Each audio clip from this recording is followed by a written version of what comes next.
All right, welcome back to the channel. I just want to give a quick recap on some of the things that happened at Peak of the Beak 4 because this tournament just concluded and I find the results a bit interesting. So if you look at this picture of the top 8 deck list, and this was actually a top 16 tournament, but I want to focus on the top 8 for this. What do you see? Because I look at this and the first thing that stands out to me is actually Alias. Like for some reason, my eyes just see a shit ton of aliases on the screen.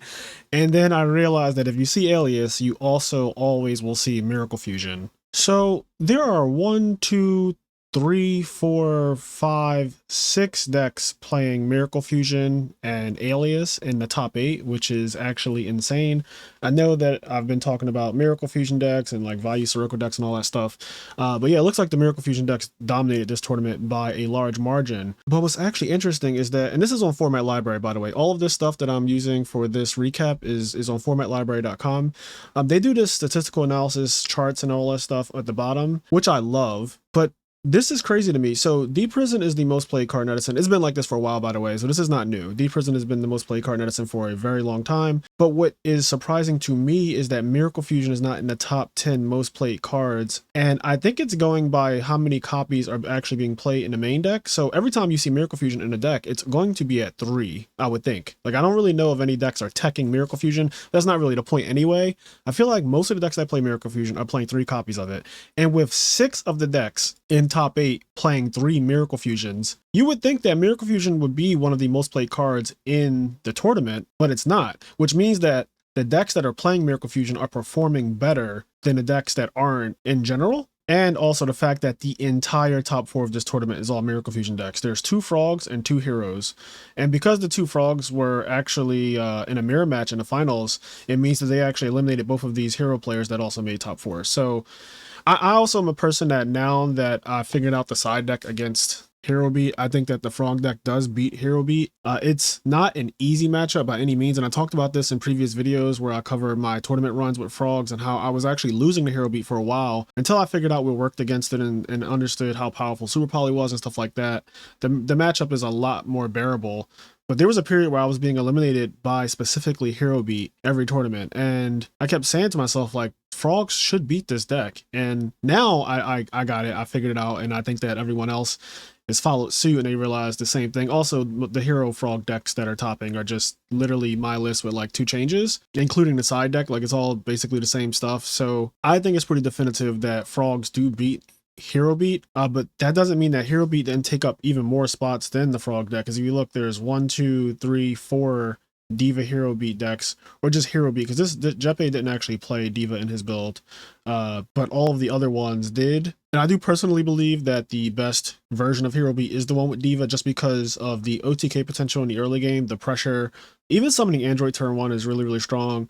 But yeah, Miracle Fusions, literally Miracle Fusions everywhere. So let's go back to this for a second, because now we see that Deep Prison is the most played card still, but I think the most interesting thing here is the top side deck card for the first time ever is pulling the rug.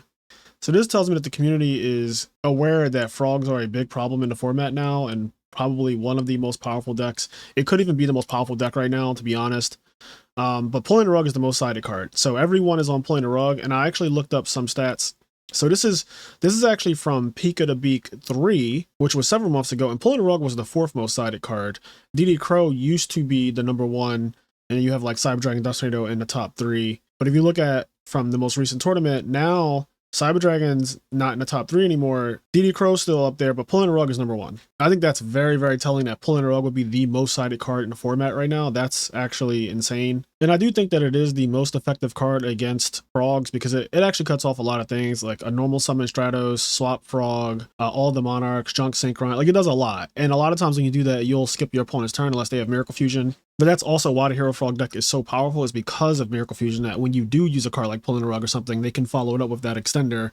And that extender is outrageous. Absolute Zero is absolutely insane. So yeah, I just found it really interesting that Miracle Fusion isn't in the top 10 main deck cards, but it took 6 of the spots out of top 8. Oh, another thing is Fossil Dyna is now the 5th most played side deck card, but if you look at the Peak of the Beak before this one, it was number 9. So people have definitely realized that Fossil Dyna is Probably one of the best side deck cards, and I did cover this in my monster side deck tier list. I think Faustine is an S tier side deck monster, and clearly people are realizing that too. And I actually can't wait to release the trap version of the side deck cards, because I think that traps are the best side deck cards overall. Like, it's obviously traps and monster spells suck. There's actually only one spell in the top 10 here anyway. It's Nolman Across Out, and that card is mid, and it's at the bottom of it. So it's almost out of the top 10 side deck card spot anyway. But yeah, side deck cards, the best ones are just traps and monsters.